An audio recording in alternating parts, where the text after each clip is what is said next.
Хязгааргүй яриа подкастын энэ удаагийн дугаараар санхүүч төгөлдөр оролцож байна. Бид хоёр Лондон хотын тухай болон түүний ажиллаж байсан, амьдарч байсан үеийг ярилцах болно. Мөн одоогийн хийж байгаа ажил болох Broncos багийн SEO-гийн талаарх, мөн сагсан бөмбөгийн талаарх дэлгэрэнгүй ярьсан байх болоо. За, хоёулаа эхлээд Лондон хотын талаар ярилцаж эхлэе. Тэгэхээр Лондон руу явах болсон шалтгаан сурах гэсэн баг те. Тэгэхээр ингээд бүр ихнээс нь дэлгэрэнгүй танилцуулъя. Анх бол Лондонд суралцах.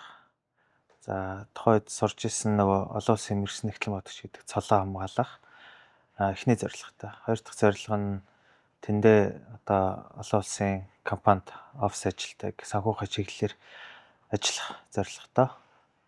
Бүр цаашлаад гурав дахь зорилго нь тэндээ бас спонсор авч үлдээж ажил хийж үлдэх нэг 2-3 жил илүү ажиллах тийм зорилготойгоор очиж ирсэн. Магистрт явсан гэсэн үг үү? Тий одоо яах вэ? Магистр гэж хэлэхэд бас арай өрөөсгөл юм. Одоо бакалавр, магистр гэдэгтэй адилхан нөгөө мэргэжлийн цол гэхээр одоо олон улсын мэргэжлийн нэгтлэн бодогч, олон улсын одоо мэргэжлийн аудитор, одоо санхүүгийн шинжээч, CFA гэдэг шиг тийм цол болохоор үндсэндээ тэр цолоо авчна. Яг нь сургуулиудын цолтой эквивалент гэж үзээд нөгөө мастер, бакалавр одоо юу гэдэг нь босоо тэр академик юмудаа өгдөг тийм хамтарсан хөтөлбөрүүд байдаг л та. ACCA. Тий. Монголд бол яг санхүү эдийн засгийн дээд сургуультай байгаа. ACCA одоо шалгалтуудаа Монголд өгч ирсэн. Тэр ACCA-ээр дамжуулаад тэнд очиж цолоо авсан гэсэн үг юм тий? Тий. Ер нь яг анх хаашаа явах уу? Хаашаа явж ер нь мэргэжлээ дэвшлүүлэх үү гэж бодож ирсэн. Тэгээд ер нь яг нэг нөгөө хэлэхэд хамгийн хямдхан нь Лондон байсан. Яг сургалтын төлбөрийн хувьд. Тэгээд бас эргээд нөгөө нэг дэлхийн бас санхүүгийн төв хот болохоор буцаад бас ажил төрөл олдоход арай хэлбэр боломжтой юм болов гэж явсан. Тэгээд бас нэг давуу тал нь тэнд нөгөө англи найз нар байсан. Тэгээд бас нөгөө байр сууцны өвч гэсэн бас илүү боломж олдох тийм байсан. За тэгвэл Лондонд хамгийн түрүүнд очиод буулаа. Тэгээд байр төрөлсөлөх үү? Roommate-ээр орсон уу? Тийм. Эндээс ер нь байраа олцоод явсан. Эндээс байраа олоод тэгээд буугасаа өмнө бас ажиллаа олцоод явжсан. Ажиллаа олцоод тий. Нөгөө Лондон дахь монголчуудын группээр бас хайж явж агаад билүү хүн амтнаар дамжуулаад тэгээд нэг монгол хүмүүс яг Лондонгийн хотын төвд сүшээний газар ажиллаулдаг гээд. Тэгээд буугаад эхний хоног нь нэг байр маараа тогтжуулаад нэгэн жил дав авахаас эхлүүлээ тэгж байгаа. Тэгээд шууд маргааш нь сүшээний газар аяг угаагч хийжсэн. DJ гэж ирдэг. Тий, хамгийн эхний ажил бол тийм байсан. Хууль бусаар ажилласан гэсэн үг үү? Ер нь бол оюутны визтэй явж байгаа гэсэн үг шүү дээ. Тий. Хууль бус биш. Оюутны визтэй болохоор 7 хоногийн 20 цаг буюу одоо ажлын 5 өдрөөр бодвол өдрийн 4 цаг ажиллах хэрэгтэй. Тэрнээс хэтрүүлж болохгүй. За одоо энд оюутан байжгаад тэнд очиод шууд аяг тавгаж ирсэн чинь сэтгэл зүйн хувьд ямар исэн бэ? Тэгээ эндээс оюутан байж байгаа яваагүй. Эндээс ер нь нэлээд хэдэн жил ажилласан байсан. Ерөнхий нэлээд хэд хэдэн байгууллага, ихэвчлэн гадны байгууллагт одоо гадаад захирлууд хөрөнгө оруулалттай компанид санхүүгийн чиглэлээр санхүү шинжээч аудитор хийж байгаа явсан. Тэгэхээр яг нөгөө олон улсын мэдээж байд юм уу, эдийн засгийн орчинч гэдэг юм уу, тийм айгүй ойрхон байжгаад тэгээ шууд очиод аяг угаасан чи айгүй хэцүү байсан л та. Эхлээд бол хэцүү байсан тий. Тэр чинь нөгөө аяг угаахаас гадна мэдээж тэр бол нөгөө ингийн аяг угаах биш юм билээ л тий. Сүшээний газар чинь болоод маш их хүн орж ирж байгаа. Тэгээд одоо бараг секундэд 2 аяг угаана тий. Тэгэл тасралтгүй олон цаг угаана. Тэгээд дуусаад галтгоо могоо хамаг юмаа цэвэрлээл сандал ширээг арчаал 0 мөл угаахаас ахвал тэгээд яг хийж байгаа ажил нь тийм айхтар хэцүү санагдаагүй ч гэсэн зүгээр би юу хийгээд байна л гэж бодгцсан тийм. Step down болж байгаа юм шиг санагдаж байна шүү дээ. Хэдэн өрний тэл ах уу? Одоо тэр цалин маань тухайн үеийнхаа нөгөө амьдралын экспенсийг cover хийж чадчихсан уу? Тэгээ яг дүнгэн данган гэх юм уу та тий амар сайхан бол амьдрах одоо хангалуун туртай амиа авч болж чадахгүй. Гэхдээ яадаг ч байсан нөгөө сарын метроны одоо карта цэнгэлж чинь. Тэгээ оюутан болохоор цаанаас хөнгөлөлттэй. Тэгээ тэрийгээ сараараа цэнгэлж чинь. Тэгээд нэг жимний сарын төлбөр. За тэгээд нэг хоолондоо бол хөвчлэн өөрөө игээд авчдаг гэсэн хэмнэх байдлаар. Тэгэхээр ер нь яг хөө тэгэл дөнгөн нангал хүрдэг байсан. Одоо миний санаж байгаагаар цагийн үнэлгээ нэг 12 паунд 50 пенс. Биш. Юу юм бэ? Бүр 8.50 байсан юм. 8 паунд 50 пенс тийм цагийн үнэлгээтэй. Рентэ остолчин гэсэн үг юм шүү. Тийм, рентэ остолчин. Бас дэжгүй тий. Тийм. Яг хуулаараа юу яг хичээлийн сезоны үед 20 цаг ажиллах хэрэгтэй. Гэхдээ хичээлийн сезон байхгүй үед одоо яг өвөл 102 бол цаг хязгааргүй. Тэгэхээр тэр үедээ бол одоо хэд хэдэн л ажиллах боломжтой юм биш. Тийм ээ тий. Хичээлийн хувьд хэр хүнд байсан бэ? Төсөөслөөс одоо Монголд сурсан experiences чинь хэр өөр байсан бэ? Тэг яг нөгөө шалгалт маань жилд 2 удаа авдаг. Унчих юм бол тэгээ дахиад 6 сар хүлээж аваа өгдөг. Тийм шалгалт байсан. Тэгээд эхэндээ яг өөрөө одоо сургуульдаа сурж агаад Монголд багтаа тэгээ сүүлдээ өөрөө шалгалтуудаа бэлтэж өгөөд явцсан. Тэгээд очоод яг гадаад багш нартай болохоор хамаагүй дээр байсан л да. Ягаад тэгэхээр нөгөө ажил хийцэн тэгээд буцаад хичээл суухаар одоо миний өгчээсэн одоо хамгийн сүүлийн шатныхаа шалгалтууд өгчээсэн. Тэр нь болохоор одоо ингээд сургуультай харьцуулбал одоо яг мастрын хичээлүүд л гэсэн үг. Ер нь левел нь. Тэгэхээр нөгөө илүү практиклаа мэдчихсэн учраас яг үдсэн хичээл болгон маань яг нэр ажил дээр ингэдэж штэ. Энийг ингээ ашиглаж байсан юм гэж айгу ойрхон байсан. Тэгэхээр айгу ойлгож одоо үзчихсэн гэх юм уу. Хэлний хувьд бэрхшээлтэй зүйлсэн үү? Тийм хэл яг харьцангуй гайгүй. Яг 10 жилдээ яг Америкт байцсан. Тэгээд буцаад нөгөө санхүү дээрх одоо олон улсын мэргэжлийн хичээл маань өөр англи дээр ордог. Гадаад багш нартай. Тэгээд буцаад тухайн одоо явах хүртэл ажиллаж байсан компаниуд маань дандаа гадаад компани байсан болохоор дандаа англиар ярьчихсан. Очоо хэцүү юм байсан бол одоо акцент л байна да.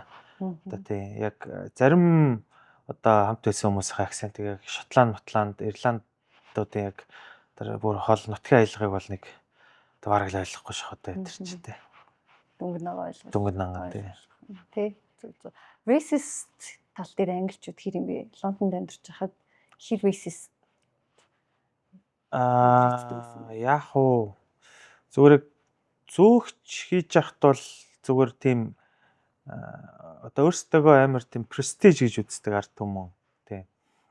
Яг англичууд бол одоо ингээд жишээ нь одоо яг зөөгч хийж байгаа одоо хоол ширээн дээр нь тавхад одоо ингээд бие олдуулдаг ч юм уу тийм. Ингээд яагаад тэгэнгүүт одоо тэр нь юм угсаатан хаана гэр бүлийн охин байсан биш таардаг байхгүй. Тэгээд би ингээд гайхаад нөгөө хамт ажиллаж байсан хүнээсээ энэ яагаад ингээд намайг очихоор ингээд байгаа юм бэ гэдгсэн чи үгүй наадах чи ингээд аав нь одоо sir хинч гэлээ юм. Тэгээд хааны угсааныхаа тэгээд нөгөө биеийнхаа радиус одоо дотор гадны хүн оруулахыг төгсдгөө тийм хүн байд юм ингээд миний үеийн л охин байсан тэр бол тэгээд би бүр за ингээд гэхдээ яг Лондонгийн төвд бол баг хүн амынх нь 80-90% л гадаадууд шүү дээ. Яг англичууд бол байхгүй тийм. Тэрний баг 50-60% нь бол нөгөө энэ нэтхэг Бангладеш, Пакистанууд тийм хүмүүс дийлэнхэд тэгээд Азууд айгүй ихтэй. Тэгээд англичуудын тэгэл мэрсэрл харандаа гэдэг шиг айгүй зөв. Тийм. Ер нь яг англичууд нь бас яг хотын захаар амьдардаг юм лээ. Төвөр биш. Төвөр бол хөвчлэн нөгөө тэнд сурж байгаа одоо мөхтүүд ажил хийж байгаа хүмүүс айгүй тэгж үт юм бэл. За тэгвэл DJ хийж эхлээд аюугаач хийж эхлээд араас нь зөөгч бас хийсэн юм тий. За тэгжээд офис ажил хийсэн. Тийм. Тэгээд анх нөгөө зориг гээд за Монгол утгад цалаа авна. За тэгээд дараагийн зорилго бол одоо офис ажилд орно гээд. Тэгээд CV бичээд явуулахаас л эхэлж байгаа юм л да. CV бичээд явуулаад л лээсэн. Тэгээд ер нь бол яг 10 газар руу явуулахаар аруулаа буцаад залгана. Яг өглөө яг 8 цагаас эхлээл уцаар залгаал. Тэгээл сайн байна уу ингээ CV-г явуулсан байна. Ингээд таалагдж байна нэтэр гээд. Тэгээд ерөнхийд дуудана. Гэхдээ дуудахад нь би өөрөө хэлчихэн л та. Биний виз одоо ийм юм аа. Би оюутны визтэй ангууд өөс тарамсалтай байна. Бид нар бол одоо авах боломжгүй гэд. Тэгээд уул нь нөгөө qualify хийгээд байдаг. Гэхдээ нөгөө бизнесээ болоод орж чаддгүй. Ягаад тэгэхээр тэр хүмүүст одоо 40 цаг ажиллах хэрэгтэй. Би бол 20 цаг л ажиллаж чадна гэдэг байгаа байхгүй. Тэгээд зөндөө олон газрууд руу анкет явуулаа. Сүүлдээ нөгөө одоо энэ CV гэдэг имийг бүр амар мөн чанараар нь ойлгосон гэх юм уу тэнд багтаа. Яг нэг ажлын байр зарлагдахаар тухайн ажлын байрны яг requirement нь тааруулж өөрийнхөө CV-г өөрчилдөг. Тэгээд яг тэр болгонд нь өөрчилж идэг. Тэгээ одоо жишээ нь илүү одоо юу гэдэг одоо бүртгэл нэгтлэн бодогч хүн аавна гэдэг илүү бараа материал төлөв аавна гэвэл би бараг л бараа материалын нэгтлэн юм шиг CV-гээ өөрчилөл илүү одоо ERP систем дээр ажилладаг хүн гэх юм бол ERP систем дээр бараг насаар ажилласан юм шиг бичдэг ч юм уу тий. Тэгээ Taylor хийж явуулсан. Тэгээд ер нь явахгүй байж байгаа сүүлдээ нөгөө Англид нэг юм City гэдэг хэсэг байгаа юм л та одоо нөгөө том одоо даатгалын компаниуд банкуд байдаг тийм шилэн барилгатай хэсгүүд. За тэрний тавхины зэг дээр тэг өдөр очиж зогсож да. Тавхитал. Хүн бууж ирэхээр нь мэдээлэл واخгүй тий. Хүн бууж ирэхээр нь бодлаа юм яриад тэгэл юу хийж байгаа өө би энэ дээр ингээд ажлын ажиллаганд ороод өө чи ажил хийж байгаа юм аа харин тийм ингээд тэгж явж байгаа тэнд Microsoft-ийн офс руу ордог байхгүй. Тэгээд ярьцлага өгөөд тэгсэн чинь амар хөөрхөн хүний нөөц нь ингээд наваг ингээд амар өрөвдөөд гэх юм хайрлаад гэх юм уу ингээд би чамд гэхдээ зөвлөгөө өгье те бид нар бол ингээд бүтэн цагийн байж байгаа. Гэхдээ ингээд чам зөвлөгөө өгье. Чи ингээд CV-н дээр ингэж ажил гээд one page болгох тэгээд илүү энэ талаар ингээд бүр ингээд детальны зөвлөгөө өгсөн байхгүй. Одоо чи энийг бол томруулж харуулах хэрэггүй. Ажилласан компани ч юм биш одоо жишээ нь ажилласан position чи илүү чухал учраас гээд тэгээ одоо ингээд CV-н дээр яг хийсэн юм аа ингэж оруулах гээд тэгээ ерөнхий юмнуудаа засаа тэгээд нэг 3 сар орчим баг тэгэл шүнжэнгөө CV-гээ явуулж байгаа л тэгээд унтахгүй ерөнхийдөө унтахгүй өглөө шууд нөгөө 8-аас ингээд дуудлага ирэхээр яриад тэгэл өдөр нь унтчих мутаад ч юм уу ингээд тэгж явж байгаа. Тэгээд яг нөгөө зүүн өвсөн дотроос зүү яана гэдэг шиг тохоо үед тэр Bridge International гэж компани намайг дуудсан. Тэгээд аюу азтай гэх юм уу да Лондонд нэг өдөрт 15,000 ажлын байр шинээр гардаг. Тэгээд тэрэнд нь нөгөө энэ итгэх Пакистанууд чинь яг үүндээ бүгд амар цолтой.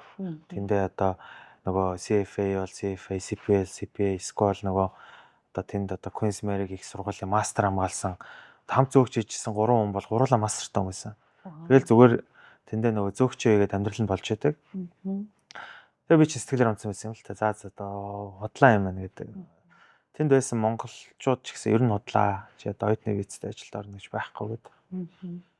Тэгээд тэр Bridge International гэж компани тохоо үед юу яасан юм бэ л те нөгөө энэ Лондонд энэ мастер хийж байгаа өөрийнхөө улсад айгүй туршлагатай юм санхүүгийн залуучууд зөндөө байна. Энийг авъя гэд бас нөгөө талдаа тэр компани зардлаа хэмжиж байгаа л одоо юу байхгүй.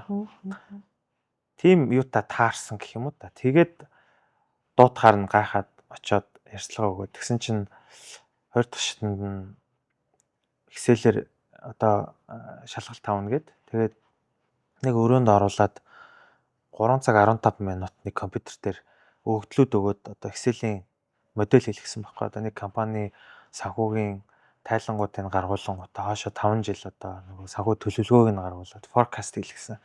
Тийм өгөгдөл өгсөн. Тэгээ би 3 цаг 15 минут гэхээр нөө за цангалтай чих юм гээд. Гэхдээ нөгөө модель дээр амар анхаарч хийсэн байхгүй. Одоо модель гэдэг нь одоо Excel модель гэдэг нь цаашдаа байнга ашиглаа явуулж болох одоо тийм tool гэх юм уу. Тэгээд тэрэн дээр аягуулсан анхаарч хийгээд би 95% мөвтал дуусгасан. Арай дуусгаж чадаагүй. Тэгэл за арайч дуусгасангуудаа за гэхдээ яг хуу Excel-ийн модель мэддэг хүмүүс бол одоо хараад ер нь ойлгох баха. Сайнсан мэн гэж бодох баха гэд. Тэгээд байж байгаа хэд чонлоо мэдхгүй 7 молоо онлоо тэгээд тэгсэн чинь яг тэнд хүний нөөцийн хариуцчихсэн нэг хүн над руу залгаал яг өглөө үедээ.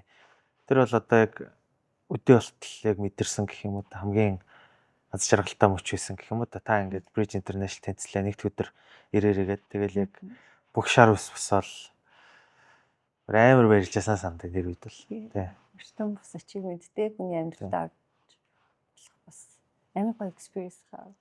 Тийм би бол бас нэзэр яг энэ түүхийг сонсоод амар бахархаж ирсэн. Тэгэхээр бас нөгөө зүгээр болдог үүд шүү дээ. Айгу тий. оролдлого маш их хийсэн тий. Тэр тэгээд амар сонин юу байсан юм бэлээ нөгөө би нөгөө 3 цаг гараа хийчихэд 95% таа дуусгасан. Яагаад дуусгаагүй юм бол гэд дараа нөгөө миний менежер гээд нэг ахлах хүн байж байгаа шүү дээ. Дараа нэг хажууд нь очиж сууж байгаа юм чи. Тэгээд ингээд харсан чинь шинэ ажлын байрт ингээд тавина штэ. Тэгэнгүүт ингээд 2500 CV ирд юм лээ.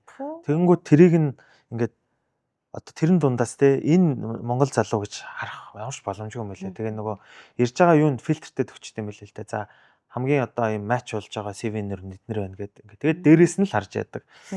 Түүнээс ч тэр 2500 CV нэг нэгээр нь үзнэ гэж байхгүй юм л. Тэгээ би 95% таа дуусгасан.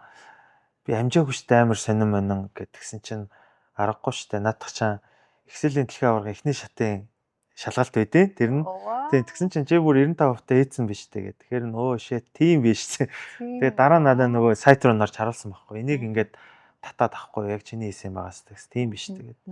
Тийм байсан юм байна лээ тэр. Excel-ийн дэлхийн аварга гэж байд юм уу те? Тийм. Excel-ийн дэлхийн аварга гэж тэр Excel-ийн модель хийдэг юу гэдэг юм лээ. Тэгээд Excel дээр их сайн ажилтдаг одоо энэ дэлхийн янз янзын одоо хөрөнгө оруулалтын банкныган бол илүү дэлхүү аюулс ашигладаг. Тэр оролцдог юм байт юм байлээ. За тий ажилдаа орчлоо. Тийм. Цэлэн хэрэг үү? Яг зөөх чихээс бол яг 2 дахин их тийм гэдэг юм лээ. Цагийн 15 6 паунд авчихсан баха. Тэгээд ажлын 8 цаг гэхээр одоо процесс нь нөгөө оюутны визтэй одоо штэ. Тэгэхээр чамд урилга өгөөд ажлын виз болгосон гэсэн үг үү? Үгүй. Эхний ээлжинд бол ингэжсэн нөгөө 20 цагаар нь ажиллаж байгаа. 7 хоног 20 цагаар. Тэгээд яг тэр чинь одоо тийм дэлхийн 7 улс салбартаа байгуулах учраас яг ёсчурмаар л явуулна. Яг наваа илүү цаг мөг бол ажиллахгүй. Тэгээд яг 20 цагаар ажиллуулна. Тэгээд яг хөө тэр чинь нэг хичээл нь нэг 2 сар мараар л амарчиж байгаа. Тэгээд тэр үед нь 40 цаг ажиллана.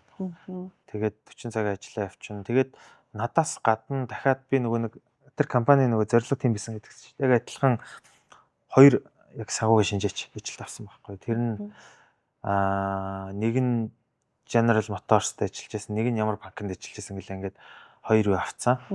Тэгээд бид гурав зэрэг ажиллахаар явах ажил нь хаваад өгч байгаа. Зүгээр юунаас өөр одоо тэд нэр бүтэн цагийн хүн авсан бол миний бодлоор бас яг бид гурвын цалингаар бараг нэг л хүн авах байсан баг гэж бодож байна те.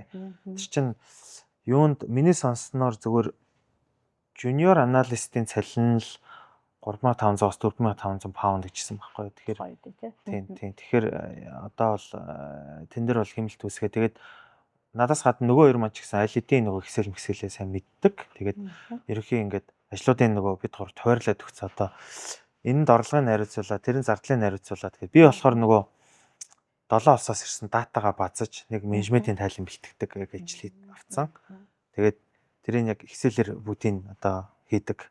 Тэгээ нөгөө амьдралтаа тийм том датан дээр ажиллаж үзээгөө. Одоо Монголд бол одоо хэдэн мянган мөр бол тэнд бол амар одоо тэнд бол бүр хэдэн зуун мянган мөрнөөс татдаг. Тэгэл бүх нөгөө Excel дээр томьёогоо мануал дээр тавьчихдаг байхгүй. Тэгэхээр нөгөө одоо бид нэр өдөр тутам Excel дээр ингээд юм бодохоор шууд бодоод өгчтэй ш. Тэрэн дээр дэдэг нэмээ сумын авдаг гэд мануал дээр нь тавьчихаар юу ч бодохгүй.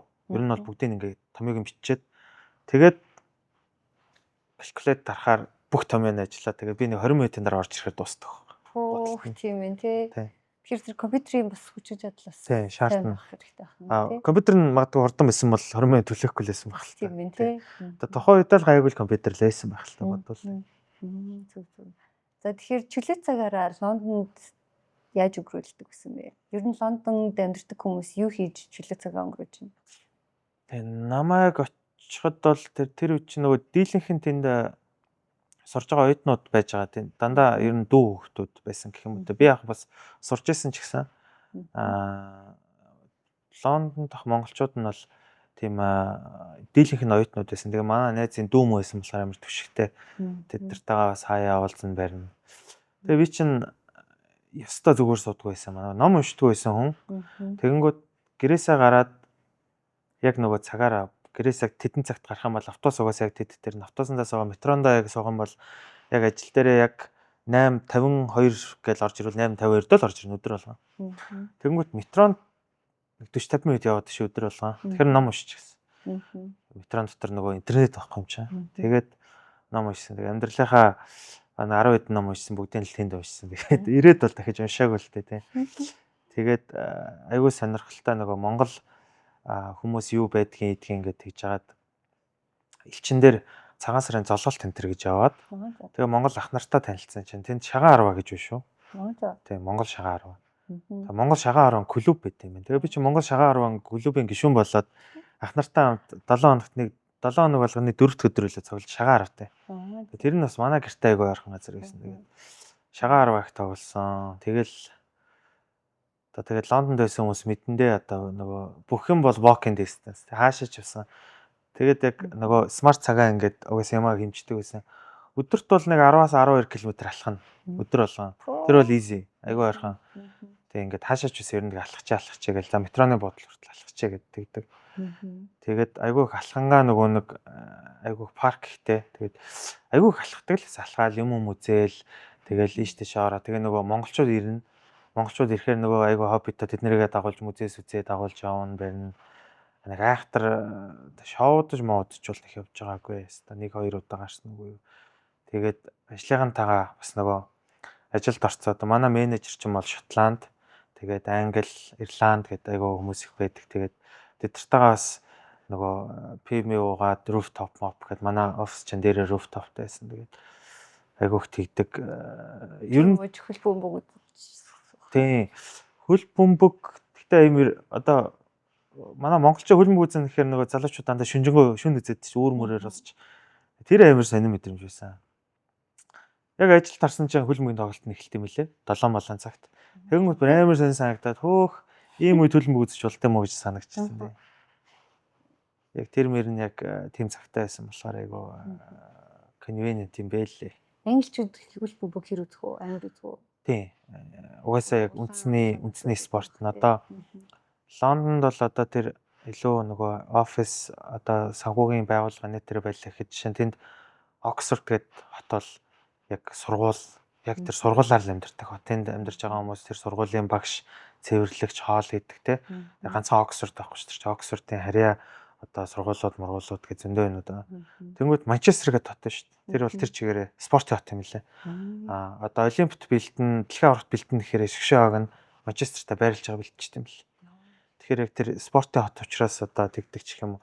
Гэтэ ялгаагүй Лондон өөрөө бас нөгөө олон багтаа шүү дээ. Челси, Арсенал одоо тэгээ тэрийгээ дагаа бас олон арена байдаг юм билээ л дээ. Тэг би нэг л аренад нэг очиж үзсэн. Одоо нэрийг марцчлаа. Тэгээ тэр бүр зүүн Лондонд байсан. Чин Америкт амьдарч исэн. За Монголд төрлөө өсчлөө. Англид амьдралаа, ажиллаа. Англи хүмүүсийн нэг онцлогч гэх юм уу? Энэ хүмүүс нэр ийм юм а гэдэг бодол төрж исэн үү? Та. Давуу тал ч юм уу те эсвэл энүүгээр айгу бундаг юм уу ч гэдэг. Одоо Америкууд бол жишээ нь хэзээч нэг юм үнэн байдаг шүү дээ. Ингээл станаач ямар гоё юм зөөцсөн. Ста дараа нь ста хангаут хийнэч гэдэг юм уу? Small talk сайн тий. Тийм. Бүр тэр нь бүр угаасаа хийх ёстой. Угаасаа тэнд монголчууд байхаар ч гэсэн тийм болчтой шүү дээ, тий. Англичууд арай ийм үний юм шиг санагдсан. Англич бай. Яг уу Ирланд, Шотланд, Мотландууд бол бас баг монголчууд шиг юм билээ. Зан харилцаа, дургуул альчдаг те. Англичууд бол яг жоохон хямсгаар. Тэгтээ нөгөө одоо Америкуудаас ялгаатай нэх юм уу та тийм юм худлаа юм яагаад таахгүй. Тэгээд их жоохон хямсгнаад. Ер нь тэгтээ бас нэг амар харьцаалгүй хай гэд байхгүй. Тийм тэр нь бас айгу амар юм шиг санагдсан. Тэгээд айгу тийм юм бас яг нэг сайн хүндээ айгу сайн мэ юм байлээ тийм. Тэдэр мэдэр нь айгу таалагдсан тийм. За тэгвэл хоёлаа одоо ерөөхдөө Монгол хандлагчийн талаар ярилцж хэлье. Би одоо миний санаж байгаагаар чи дөнгөж Монголд ирээд түрүүн нөгөө CV-г бэлтжижсэн гэж хэлдэг чинь би яг санаж л да. Анх чи нөгөө LinkedIn дээр өөрийнхөө CV-г тавиад тэнд одоо намайг авмаар байгаа юм байвал аваарай гэд тавьсны чинь бид нар ингээд яг анх ажил дээрээ харчаад вау Монголд ийм залуу ирсэн байгаа юм байна. Тэг би чамаа тэр үед бас мэддэг байсан. Тэгэд манай одоо захирлууд удирдлагын багийнхаа харчаал бүр зас ийм залуу ирсэн байгаа. Энэ залууг одоо нэг газар ажилд орчихоос өмнө уулзцгаа гэл. Тэгэл хоорондоо яг тгийж харилцаж явах нь би яг чам руу биччихсэн. Манай заама би таньна гэд. Тэгэл яг тэр CV-гээ тэгж тавих нь бол баг Монгол би өмнө тэгж тавьж ирснийг бол их харж байгаагүй. Тэг яг хүмүүс айгүй сэтгэл хөдлөлттэйсэн баг. Дээрээс нь тэр айгүй вайрал явсан тий. LinkedIn дээр мангар их шеэрмээр аваад хүн бас айгүй болсон хүмүүс холбогдол. Яг тэр зочмоор ч гэсэн бид нар холбогдол тий. За манад ажилд орж явуулцъя гэж. Тэгээд яг чамтай уулзж яхад нь би чи ингээд манад ороод ирээ гэл. Тэгэл найзтайгаа олон жил хамт ажиллажээ. Тэгэхээр Англид ажиллаад Монголд ажилласан ямар хөө байсан бэ? Тийм тэр үед одоо яагаад тэгж тавьсан бэл яадаг ч байсан нөгөө LinkedIn гэдэг нь нөгөө Монгол тим амир хуржинч мдээгүй Англид болохоор бас нэг айгүй их ашигладаг. Тэр ихтэй яг LinkedIn илүү миний бодлоор нөгөө айгүй тим юм higher position ажил тэгээ олон улсын байгууллагууд айгүй их ашигладаг юм шиг санагдсан. Англид бол яг өөрсдийнх нь ашигладаг бас өөр платформуд бас айгүй их байдаг тийм. Тэгээд LinkedIn чинь бас нэг Facebook шиг шүү дээ, пост мост оруулж болдог. Тэгээд тавьжсэн. Тэгээд тухайн үед ирээд айгүй их компани холбогдсон. Ер нь бол өстой бараг л оюутлогоос бас бараг бүх компани холбогдсон байна гэдэг шиг. Тэгээд харилцаа холбоо, банк юу гэдэг айгүй компанид холбогдчихсан. Тэгээд анх даатгалын компанид анх орж ирсэн. Ерөөсө даатгалын компанид ажиллана гэж өстой зүйдэлчж яваагүй тий. Тэгээ миний ажилласан анхны Монгол компани байсан баг. Тэгээ Монгол одоо менежменттэй гэх юм уу тийм. Тэгсэн тэгээд тийм тэгэл айгүй чөлөөтэй байсан да. Ер нь тэгээд янз янзын юм хийгээл төсөл мөсөл юм уу. Тэгээ IT санхүү махуу гэж бас хийгээгүй юм байхгүй.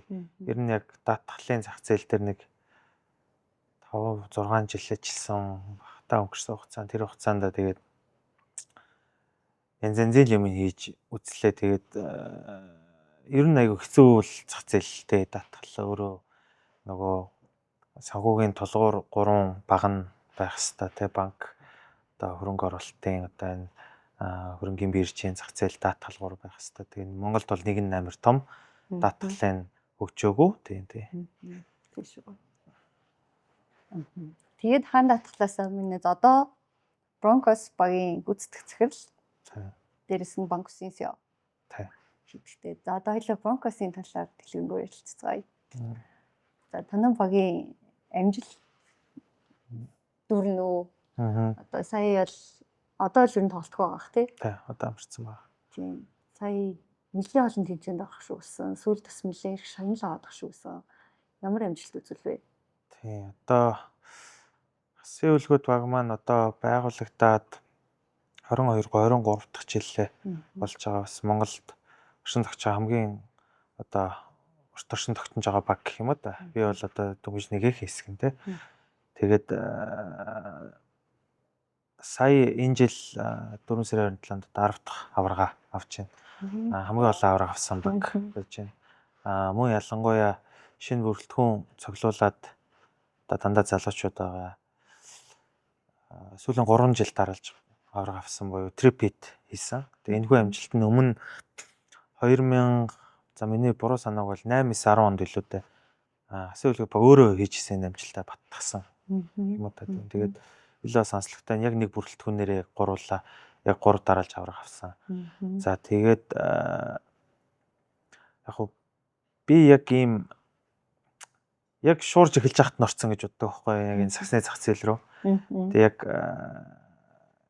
одоо орчин жилээс эхэлсэн гэхээр яг нөгөө саксны одоо яг энэ хөгжил яг урангаан зохион байгуулагдаад 1 жил болоод араас нь ингээд ерөөхдөө нэг хөрөнгө оруулагч нар айгүй их ороод ингээд шин багууд үүсээд тэгэл бас хөгжил нэгээ явцсан.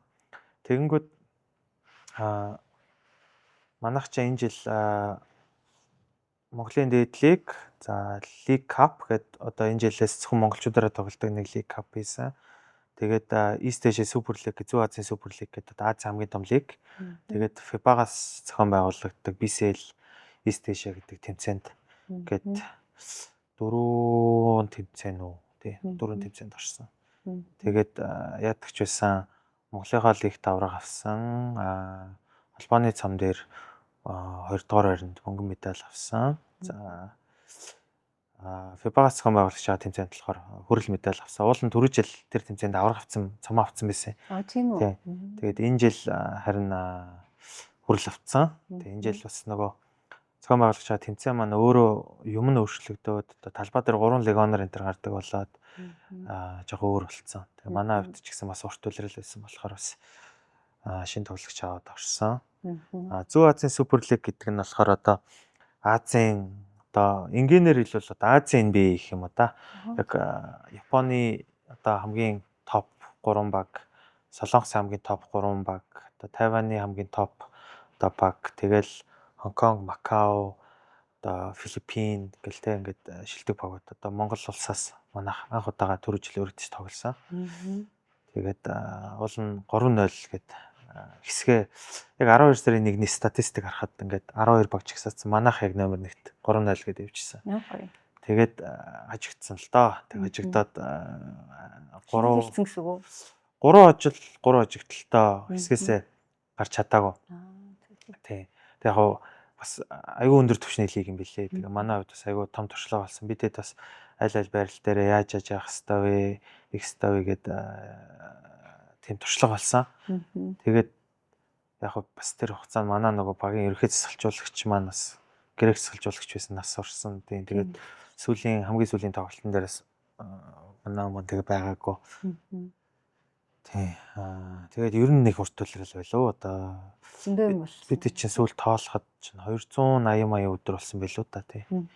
Ер нь тэгэл 8 сарын 1 ингээл эхэлж байгаа ш бэлтгэл. Тэгэл 6 сарын хэд ингээл босч. Айгүй хачаалттай байсан байна тий тамирчид ялангуяа. Саяны тэр Азийн авраг гэж баг нь тэмцээн хэсгээсээ гарвал хэдэн баг үлдэх вэсэ.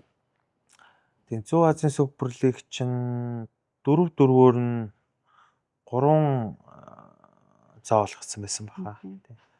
Одоо эх хичээл бас бид нэр өргөцсөн байгаа. 10 сараас эхэлнэ. Тэрэн дээр нь миний зөвөр өргөцсөн сонсноор бол 16 баг орно буюу одоо Евролиг шиг одоо тийм 16 болоод ирэхээр одоо олон улстай арай тийм чанартай том лиг болоод ирчихлээ юм л та. Нөгөө Японтой Монгол тоглосон тэр шүү дээ. Айгүй ойрхон очигдсан тий. Нэг оноогоор илүү бараг очигдсан уу? Тэгвэл айгүй хожиж явж байгаа очигдсан тий. Цаг дуусахад тэр чинь нэг 2-3 минут тоохот манайх 7-8 оноо орчлоо бараг хожиж байгаа. Тэгээд бариулцсан. Тий. Тий шүү. Тэгэхээр хамт үзчихсэн санагдаж байна. Халаан болоод бүр ингэж монголчуудын нөгөө Монгол дорог анх удаага хийсэн баха. Манайх нөгөө ордон даяар нэг улаан потолк тарааж байгаа л бүгдийг нь улаан болгож жагаад тэгээ бөмбөр ягаад гоё шүү. Монголчууд аюу гоё тийм. Тий. Тэгээ Япон баг гэхдээ угаасаа айгүй мундаг баг гэсэн. Тий. Тэр Токио Алварк гэдэг угаасаа яг Токио хотын одоо баг гэсэн. Одоо яг багуудтай тоглохоор одоо манайх юутай л адилхан л да. Одоо нөгөө Сэлэнг Боднос Дархан Юнайтед гэдэг шиг одоо Токио Алварк буюу нийслэлтийн баг. Одоо Сөүл Солонгосын баг гэхэд Сөүл SK Knights, одоо Тайваны баг гэхэд New Taipei City Kings ч гэдэг юм уу те.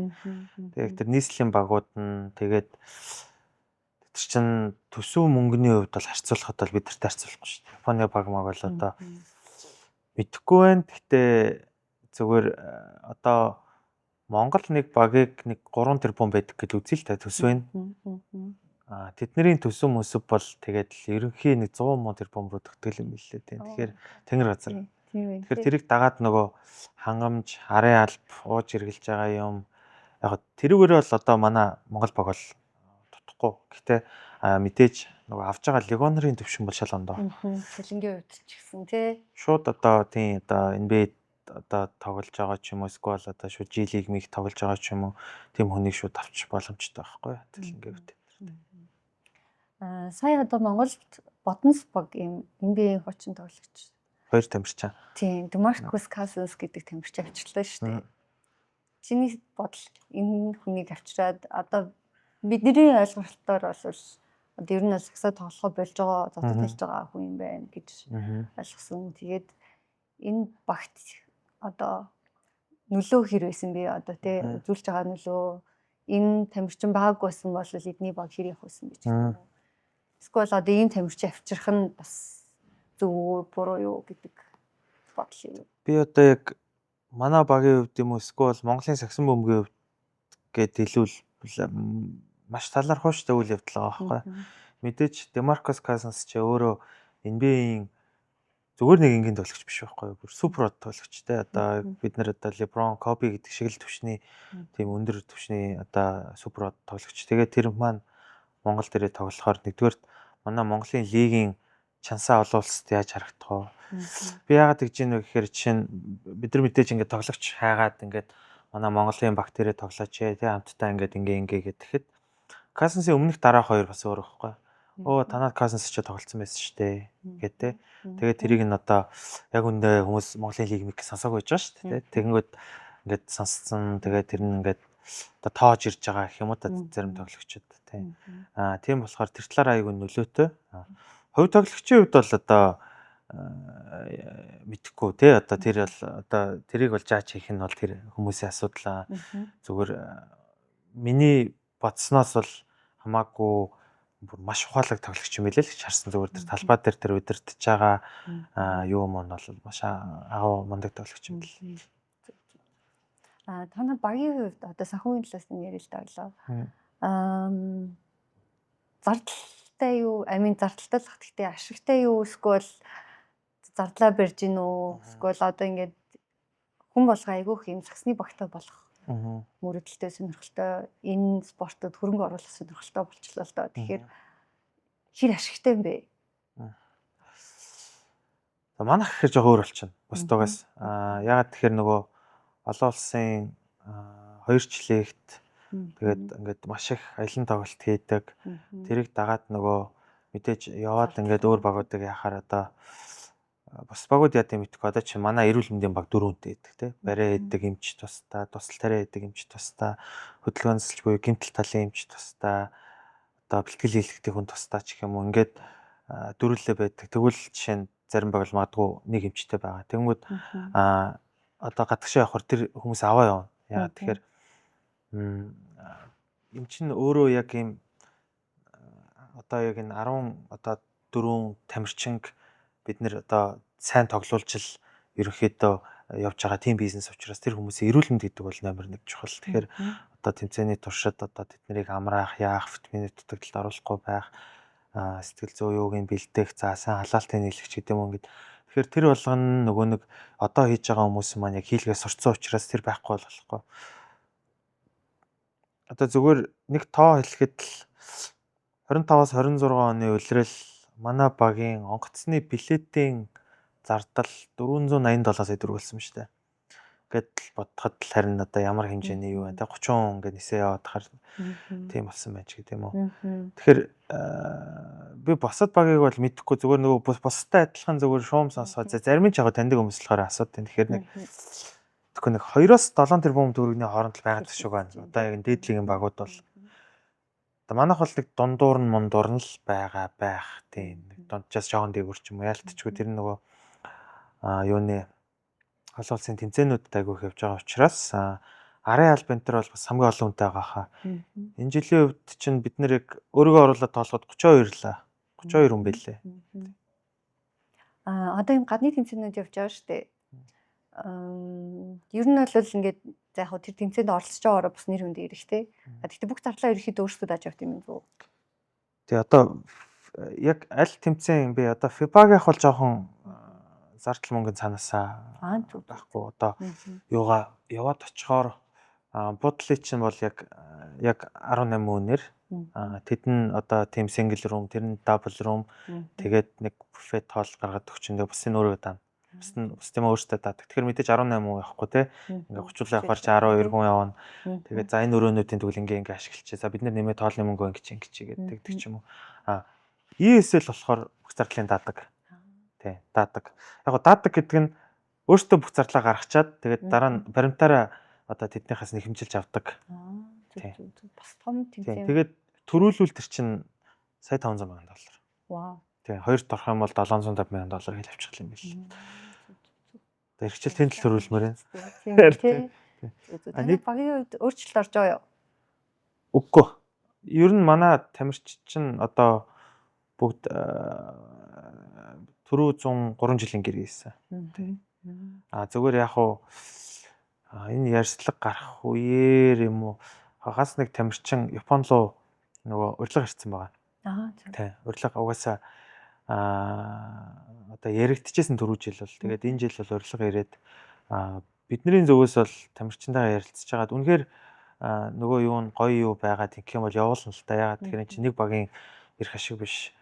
Одоо Монголын шгшээ, Монголын сагсан бөмбөгийн болох учраас одоо хөгжүүлэх талаас нь бол бид нэр одоо зээлэр шууд явуулах бэлэн маань тамирчид бүгд мэддэм дөө бид ингээд ингэх юм бол багаас бол дэмжинэ гэд. Тэр иймэрхүү зүйлэл болохгүй бол юм гайгүй тий. Тэгэхээр зээлэр явуулна гэсэн үг юм шүү дээ. Танахтай гэрээтэй учраас 1 жил юм уу 2 жил тухайн багт зээлээ тэгээд буцаж ирнэ гэсэн үг. Тий. Одоо манай багийн тамирчин Цэнгүүн жишээ нь одоо Вьетнамын лигт зээлэр тоглож байгаа. Тийм. Бас ийм юунууд явагддаг юм шүү дээ. Бага хооронд нь зээлэр өгнө гэдэг. Тухайн багтай гэрээтэй одоо жишээ нь танаа нэг тоглогч цуцлаад тийш явна гэсэн юм байхгүй. Тэгээ одоо яг гэрээнийхээ залтнаас л болно л доо. Тэгээ одоо л ер нь яг иймэрхүү юмнууд одоо хөгжиж байна. Сая тийм улирал эхлэхийн өмнө ингээд бас янз янзын шуум гараад ингээд бас хэрэгдөө янз янзын болоо. Тэгээд тэрнээс болоод бас энэ тамирчид бас гэрэмэрэн дээр бас айгүй анхаарч уншдаг болсон байлээ. Явандаа одоо бас олон агентууд энэ төр гарч ирээд ингээд яг мэрэгжлийн түвшин рүүгээ явах байхаа л гэж бодод байгаа шүү дээ. Зөв. Японы том багт явах уу? Явахаар бол одоо урилга ирсэн байгаа бүр нэг асар том багаас бол урилга ирсэн байгаа. Тэгээд B1 гэдэг юм да. Одоо манайд мэдж байгаа B1 одоо тэр нь одоо премиум лиг болсон. Тэр лигээс тэгээд B2-2-оос бас ирсэн байгаа тий. Ерөнхий тэгж ирдэг. Тухайн тамирчны хувьд бас айгүй том туршлага болох бах тий. Том багт. Мэдээж одоо ирж байгаа өндөр түвшний тамирчин гэсэн үг. Тэгээд тэр нь эргээд нөгөө Монголын шгшээ агентартай бас айгүй хэрэгтэй. Одоо манай монголчууд чинь асын үлгүүд бол клубын түвшинд Зүүн Азийн авраг аваад Аз руу одоо 4 жилийн Дубай аваад одоо Азаас хүрэл аваад тэр Ираны шгшээ аваад одоо юу гэдэг Ливан, Филиппин, Хятад, Солонгос бүгдийг нэцсэн шүү дээ. Тэгэхээр клубын түвшинд бол ранкаар бол уул нь 3-т явж байсан. Одоо сая бол гэхдээ буурсан бахаас энэ жил хожигдоод. Тэгэхээр нөгөө потенциал айгүйх байгаа. Би тэгээд нөгөө FIBA-гийн ерөнхийлөгчдөө тэр нэг хожоод тохор FIBA-гийн ерөнхийлөгч эхлээд тоохгүй байжсэн. Сүүлдээ юм ярьж мээрээ хам сууж муугаад тэр айгүй гоё юмч. Тэгээд тэгсэн чинь надад яг тэгж хэлж ирсэн. Танах яага хожоод байгааг мэдэж гэнэ үү? Бүх багууд ингээд талбай дээр 2 легионертай байна те. Бүгд адилхан ур чадвартай сайн легионерууд байна. Гэхдээ танаа локал тамирчид чинь сайн байгаа учраас танах ингэж явж байна. Тэгээд чи инвест хийвэл локалудаа л инвест хийгэрэй гэж яг үзэгчээсэн байхгүй юу. Тэгээд одоо тэгээд тэр нь одоо биллээ болоод явж байна. Биллээ болоо явж байна гэх юм тийм. Легионерууд ер нь хэдэн жилийн гэрээд юм бэ? 1-3 жил гэдэг үү? Үгүй. 1 жилийн л өдөө мэдгүй миний мэдхийн 1 жилийн л гэрээд шүү дээ тийм. Өөр тийм урт хугацаатай гэрээсэн хүн байхгүй хадаа баг. Яг уу яг манай багийн хувьд нөгөө Ям Миллер гэдэг тоглогч маань яг 2 удаа дараалж ирлээ. Тэгээд 2 удаа авраг авлаа. Тийм анхны легионер болж байгаа шүү. Тийм ээ тий. Одоо ингээ харж байхаар ингээд танад байсан легионер дахиад нэг өөр багт ирсэн тоглож байгаа шиг ингээд ер нь Монголд ирдэг хэдэн л ингээд нэг хэдэн багуудад тойроод байгаа шиг харагдаад тийм тий. Ингээд албаар ингээд суугаад идэг үү? Эсвэл яад ингэж тойр. Үгүй одоо мэдхгүй. Одоо жишээ нь яг өмөрөөл одоо тийм юм байгаа хаа. Хүмүүс болохоор яг ингээд хөлгүүдийн легионерыг авлаа л гэдэг тийм. Гэхдээ нөгөө таньдаг бурхнаас бишээ юу л танихгүй бурхнаас таньдаг чөтгөр гэдэг үлээ тэрэн шиг чинь талбай дээр яаж тоглож чинь үнэхээр өр нөлөөтэй байгаад авраг авцсан тэр легионерыг авахгүйгээ яах юм баггүй юу тий. Нэгдүгээр тэр хоёрдугаарт миний бодлоор нөгөө Монгол руу хандж байгаа агентууд байгаа шүү дээ тий. Тэр чинь тэгээд мэдээж одоо чинь наттай харьцаж байгаа гэдэг чинь буцаагаад одоо юу гэдэг өөр одоо Монгол багийн хүмүүс рүү харьцаж л байгаа. Тэгээд эндээс энийг ингээд авъя гэдэг. Тэр бол яг нэг буруу сонголтууд бол байдгүй. Тийм болохоор бүр шал дали одоо нэг багийн одоо юу гэдэг менежер шал дали өөр агент руу албаад ингээд бас хэцүү. Тэгэхээр за легионерийн сонголтыг яаж хийд юм бэ? Одоо жишээ нь та тухайн хүний үзүүлэлт гэж байдаг үлгүү тий. Яаж тэрийг сонгож харж авд юм бэ? Үнэхээр амар мундаг үзүүлэлттэй тоглогч гэл ирсэн чи амар муу тоглогч байх тохиолдол байсан уу? Та хөлгөдөө бол харцангуй гайгүй баха. Тэр нь бол гайгүй. Мэдээж буцааж исэн бол буцааж исэн. Тэр бол айгүй тийм арчилсан зарчимтай байдаг ч боддог. Манайх ч нөгөө сая л арын алба айгүй юу гээд туршлагатай тамирчтай байгаа. Тэгээ Том Сэги тэгээ дасгалжуулагчийн баг одоо Чинзоо Ариун болд Пүрүд орч гээд тэгээд бидэд эхлээд аль байрал дээр ямар их авах уу гэдгээ шийднэ. Тэгээд агентуудаасаа тоглогчоо шаардлагыг өгөөд мэдээлэлүүд аавна. Одоо зөндөл агент байгаа л та. Одоо хэд байгаа юм бол баг 30-40 агент байгаа хаа. Тэгээд мэдээллүүд аавна. За тоглогчдын одоо статистик болон хайлайтууд ирнэ. Тэгээд одоо сүүлдээ бол яг хараа мэддэг болчтой. Ерөнхий аль лиг тоглож исэн хэдэн оноо дундч хичээсэн харахаар хэр төвчний тэмэрч юм гэдэг мэдчихдэг. Тэгэхгүй амар өндөр сайн статистикта бол лиг нь муу байвал угаасаа л тэгж тоглоно. Тэгээд бас нөгөө хамт багийнхан хүмүүс ямар вэ гэдэг нь чухал. Тэгээд одоо жишээ нь юу гэдэг энэ ингээ харахад самбар авахгүй байгаа мөртлөө нөгөө багт нь бас амар өөрөөс нь өндөр одоо сайн өсөрдөг хүн байвал тэр хүн самбар авах магадлал нарай багчих юм уу те. Тэгээд яг шорт лист гаргаад тэндээсээ яг тамирчтайгаа одоо яг тэр сайн хэлсэн тэр арын албаараа бичлэгээ үздэг байхгүй. Тэгэхээр тоглолтын нөгөө тамирчны бүтэн бичлэгийг үзээд тэгэхээр хайлайт үзэхэр чи амар гар байгаа ш. Тохоод блоклоод энэ амар гар. Энийг авъя гэдэг яг бичлэгийг үзэх байхгүй. Бөмбөг алдаал, залхуураал, сквал яг тэр цаана очиж ерөөхдөө салжуулагч чинь юм хэлэхээр өөдөөс нь эсэргүүцсэн мэтлээ. За энэ юу н хандлага болохгүй юм байна. Тэгээд бүтэн бичлэг үзсийн дараа мэдээж референс аавна. Тэгэл нөгөө ойр тойрны энэ багт танаад байсан юм биш үү? Юу юм биш. Энэ юу н ямар наа чин тийм наа чи ерөн сайн шүү гэдэг тийм. Танах яга багасаа ассан биш гэх юм уу те. Тэгж л одоо сонгодог юм да тий. Зөв. Сонирхолтой юм байна. Бас хэсэг хугацааны юу болох нь тий. Сонгон шалгаруулалт бас болох юм шүү дээ тий. Ер нь амар их цаг авна тий. Сонирхолтой маа. Саксны баг ер нь сүүлийн 2 жил миний мэдхийн 3-4 жил айгүй их сакс үздэг гэсэн. Би бол одоо ер нь огт үздэггүй байжгаад гів гинтл бөөндөөл үздэг байлаа шүү дээ. Одоо сүүлийн яг нэг файнас хилцэн үед одоо ингээд өөр 0 ороод гарахын хооронд 0-д сууж хахад ингээд 2 хүн тэрмэр гэсэн багийн тамирчдыг ярьж ахын бүр ингээд гадуур явж хахад хүртэл хүмүүс ингээд тэр сакс энэ хийчихээ тэр тэгчих ингээд ярьж байгаа юм бүр за Монголд сакс бол бүр үнэхээр хүчийг авч ийна гэж бас бодож ирсэн шүү. Би бол одоо бол яг амар хүч авч эхэлж байна. Тэгээд одоо 26 тэгвэл магадгүй 30 он 32 он бүр энэс бүр амар хүчсэн байна. Одоо яагаад тэгэхээр яг энэ нөлөөгөөр одоо аль биесээр бол Монголын хамгийн их үзэгчтэй спорт болцсон шүү судалгаагаар. Нэгт одоо саксан бөмбөг гэж байна. Тэгээд үндэсний бүх энэ төр ордог араас нь. Тэгэнгүүт сакс өөрийн юм өндөр юу өрч байна. Хоёрдугаарт маш олон саксны академиуд байж байна те. Одоо манай багийн юу доор гэхэд одоо атлетикийн акшн гэдэг манай айбог ажиллаулдаг юу Сэги бас пич академи одоо энэ Боднос бас айгүй бол академи ажиллуулж байна. Тэгээд эдгээр маань өөрөө хүүхдүүдийг айгүй одоо ч нэг хүүхдүүд утасны хамааралтай болоод ингэж байгаа үед бол хүүхдүүд сакс сонирхоод тоглоод ингэхээр амар гоё харагддаг. Тэгээ энэ дундаас одоо супер одууд төрнө. Одоогийн хүүхдүүдийн өндрийг яана одоо 13-4 настай байж метр 90 хүрсэн тий. Тэгээд цаашаагаа бол одоо яг энэ саксны ирээдүй бол монголчууд багаараа амжилт үзүүлдэггүй гэдгийг л одоо үгүй одоо үзүүлдэ штэ гэдгийг л одоо сайхан саксан бөмбөг гэдэг спортод харуулж байна. Хоёрдугаарт одоо энэ өвлийн муухай утаатай төвжрэлтэй үед одоо хүмүүст одоо айгүй жой өгж байгаа ганц юм гэж боддог. Би бол саксыг тий. Айгүй үзэх юмгүй энэ тий монголчууд л гоё. Тэгэд одоо нөгөө айгүй гоё үзэх юмтай олгож өгч байна. Одоо чи жишээ нь ямар баг дэмждэг нэг баг дэмжээ тэгээд тэр нэг тоглогч байгаа. Тэрийг ингээд шидэх мэдхийг харах гоё байгаа шүү дээ тий. Тий. Чи of course Broncos шүү дээ. Broncos-ийн эзэмшлийн хувьд нэг эзэнтэй. Скол олон хүмүүс гэдэг юм уу?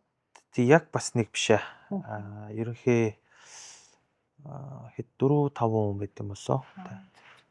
Хувь хүмүүс эдэм шүү дээ байгууллага биш. Зөв.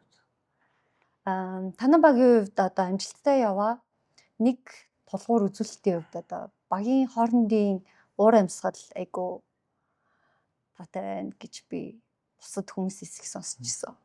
Чин дээр юу гэж бодож байна?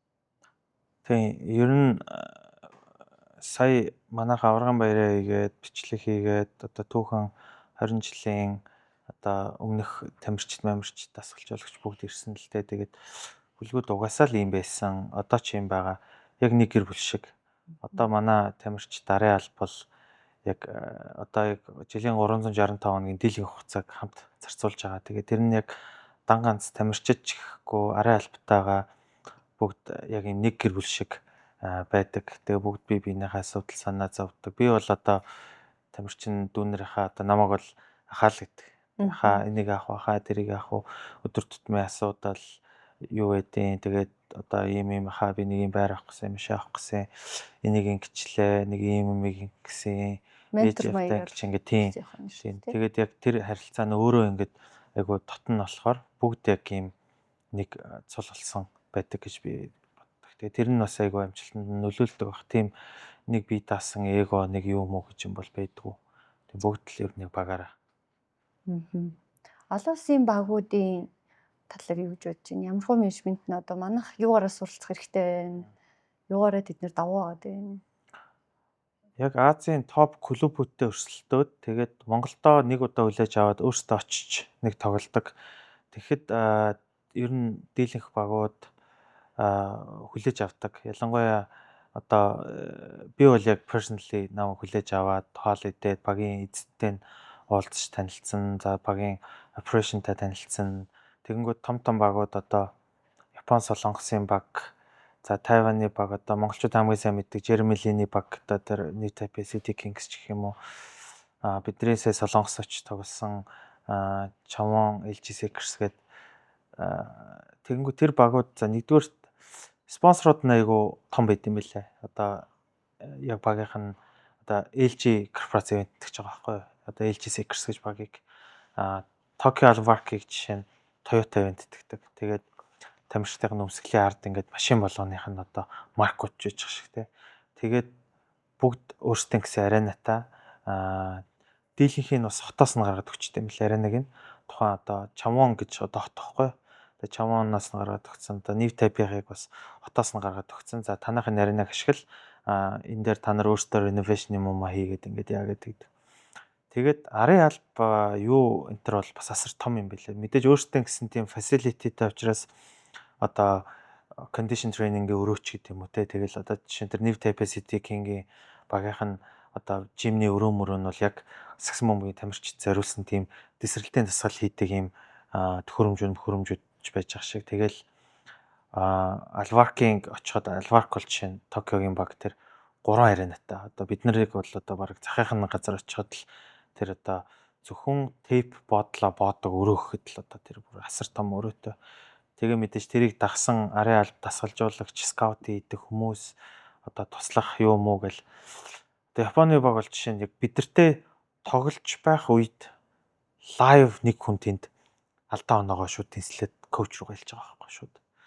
Ч гэдэг юм уу. Тэгээд яг бүр айгүй нүсэр том байдг юм байлээ. Тэгээд одоо бүр наандаж хувцсны талаар л ингээл ярил л та. Хувцсны талаар ингээл ярихад бид нар Дубайд яг Азийн топ 8 баг одоо тэнд аврагын төлөө шалгарсан. Тэгээ манайх Зүүн Азаас авраг аваад ирсэн. Баруун Азаас одоо авраг нь Ливан гэдэг одоо ноён өргөл нэрсэн тий. Тэгээ Япон, Солонгостой одоо Филиппин гэрсэн. Тэгэхэд улс олгон чинь одоо тэр том улсууд чинь өөрсдөө гэсэн брэндтэй.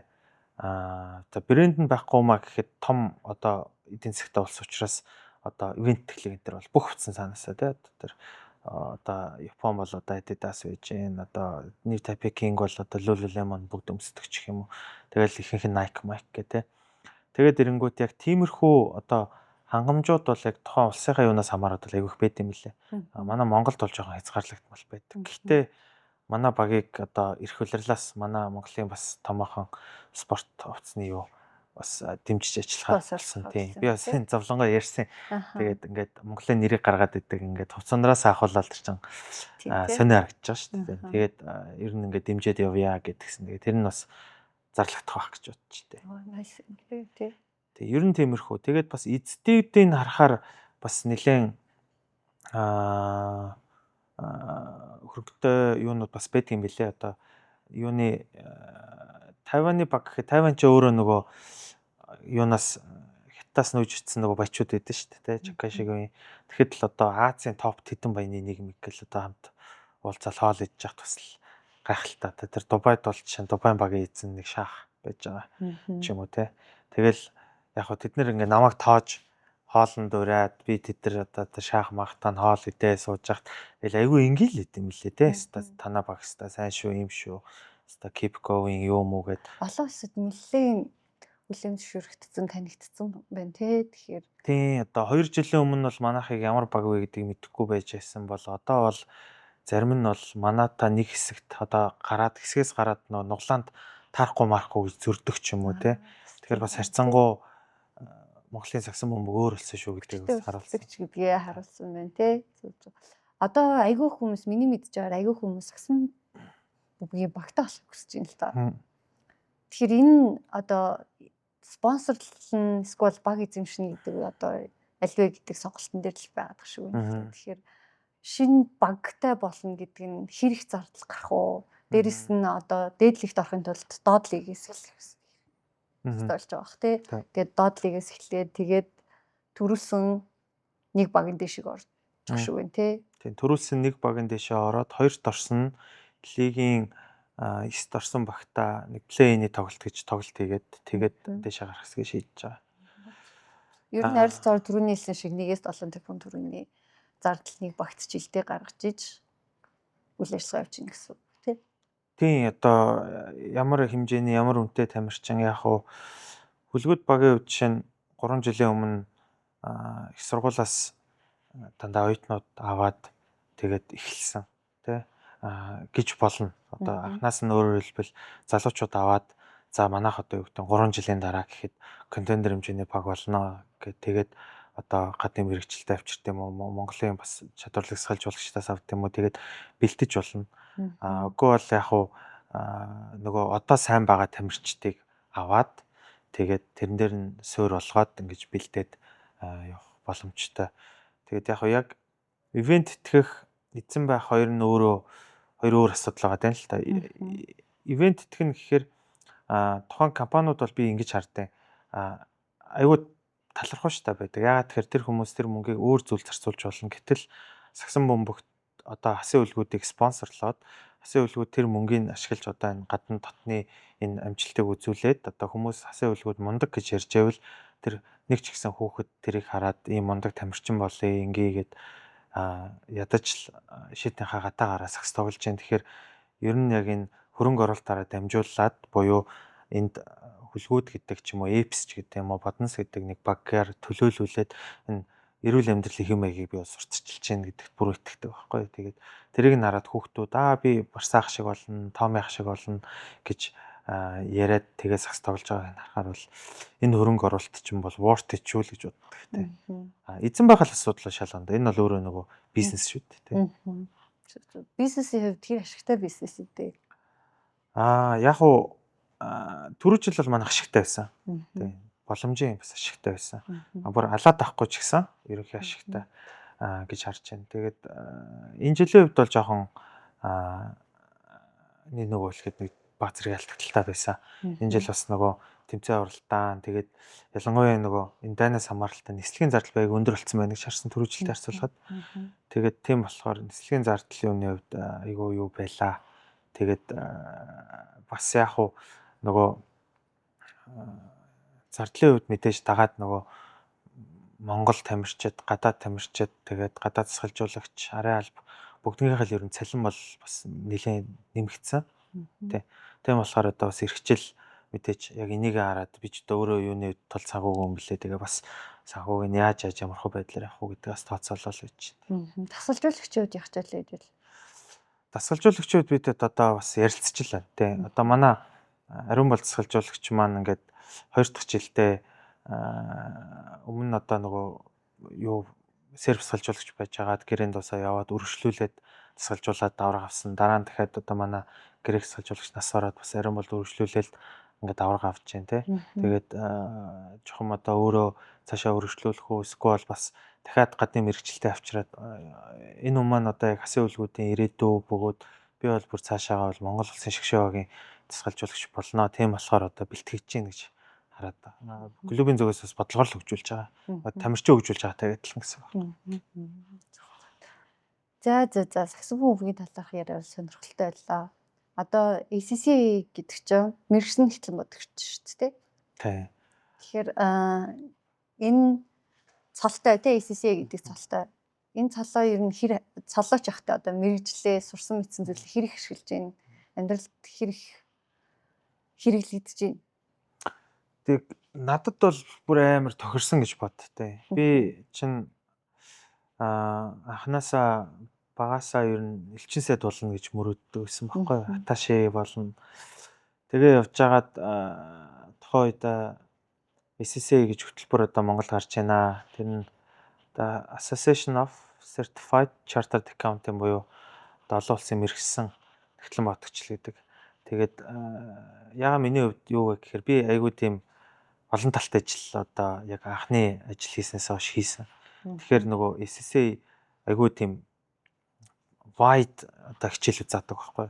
Одоо CPA бол яг нэгтлэн бодох бүртгэл заагаад байна. Тэгээ CFA бол яг одоо энэ санхүүгийн шинжээч нарт зориулсан одоо санхүү төлөвлөлт юм уу одоо хөрөнгөний зах зээл юм уу тэр төлөлийн тооцоол энэ төр хийхийг нэрийн заадаг бол SSA ерөөсөө 3 левелтэй. Тэгээд дотор нь одоо нэгтлэн бодох бүртгэл татвар, аудит, санхүүгийн одоо менежмент, тэгээд гүйцэтгэлийн менежмент тэр гэдэг хичээлүүд тусдаа байгаа. Тэгээ бас энэтэй холбоотой хуулийн одоо олон улсын хууль гэхээр нөгөө худалдааны одоо арбитрийн шүүхийн маргаантай холбоотой худалдааны термүүд энэ үздэг.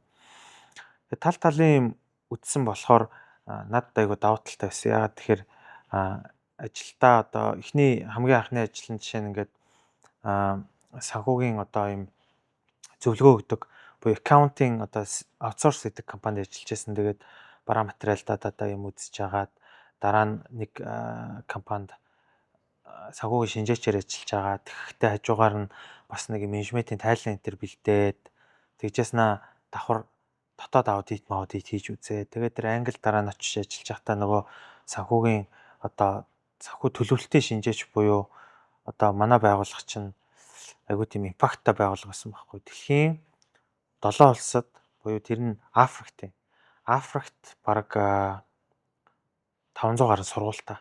Тэгээд донешнээр ажилладаг. Донешн нь болохоор хамгийн том донетрууд нь одоо чинь Марк Зукерберг Чен гэдэг нэр нь тэр хоёрын фанд. Тэгээд Microsoft-ийн одоо Bill and Melinda Gates фанд.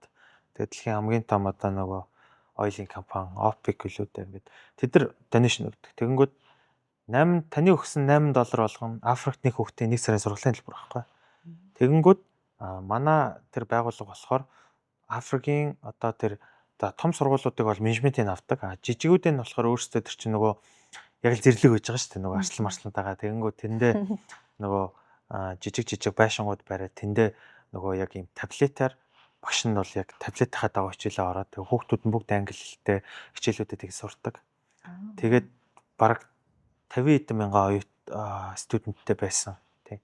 Тэгээд тэд нар чинь мэдээллүүд нь тоон ингээд нөгөө region-тэй базагдаа, region-аас улстай базагдаа. Тэгээд 7 улсын дата ирэхээр би тэрийг нь базаад нэг тайлан болгонгуудаа санхүүгийн захирал одоо C2-тоо тайлгнадаг. Тэр нь болохоор за өмнөх одоо үетэй харьцуулахад ийм, одоо ийм гарсан байна. Төсөвтэй харьцуулахад ийм байна. За цаашаа гарах зардал ийм байна гэдгийг базаж харуулдаг. Тэгэхээр одоо нөгөө энэ болгон маань тэгээд тэндээс чинь би Liberia гэж улс руу аудитор намайг очооч гэдэг тэр компани маань томилтоор явуулах гэдэг. Айгаа яваа гэлдээ тэр чинь нөгөө дайман болж ирсэн болохоор. Тэгэхээр яг энэ олон талт мэдлэг юм маань тэр SSA-д олон талын сурч байсан учраас нөгөө юу ч байсан мэдээд л байна л та. Нөгөө бүр мэрэгшээгүй ч гэсэн аудитыг бол мэдээд байна те. Гүйцэтгэлийн менежментийг мэдээд байна, татвар гэж мэдээд байна ч гэдэг юм уу ингээд. Тэгэхээр тал талын юм ойлгоход ялангуяа бүр цаашаага нөгөө SEO их гэж байгаа хүмүүст бол бас маш боломжийн одоо санхүүгийн айгу өргөн мэдлэг өгч юм л гэж боддог. Зөв. За ер нь нэвтрүүлгээ подкаста дуусах тал руугаа орж байна. Тэгээд манай подкастын одоо үндсэн асуултуудын нэг энэ нь бол одоо Лондонд амьдарч байхдаа гэр бүлийнхэнтэйгээ ч юм уу Монгол руу яаж холбогддог гэсэн бэ? Тэгээ одоо дээр үед биш болохоор тэгэл чаталдаг л байсан байх та тий одоо Facebook мөкөр ирдэг байсан болов. Тий. А юунд байхад бол айгу одоо дээр үдгэвэл юу айгу хэцүү байсан юм уу? Америкт тахт амар хэцүү байсан. Нөгөө юу байхгүй тий. Нөгөө платформ байхгүй тэгэл Яг уу өснө тий баг. тий яах уу байсан. Гэхдээ эргээд ээж аав нөгөө интернет кафе орж морож чадахгүй гэ. Тэгээд нэг миний санахын бас нэг карт март авч л яриадсан санагтаад байна. Тий. Тэр ч одоо 2008 онд л үү тий. Тэр Америкт байсан ч юм бол тий. Зүг. За найзтайгаа ярилцахад маш гоё ялаа. Чиний талаар мэдээгүй юмнууд аявуух мэдэж авлаа. Тэгээ гоё ярилцлага өгсөн. Найзтай баярлалаа. За, урьд болсон баярлалаа. Баярлалаа.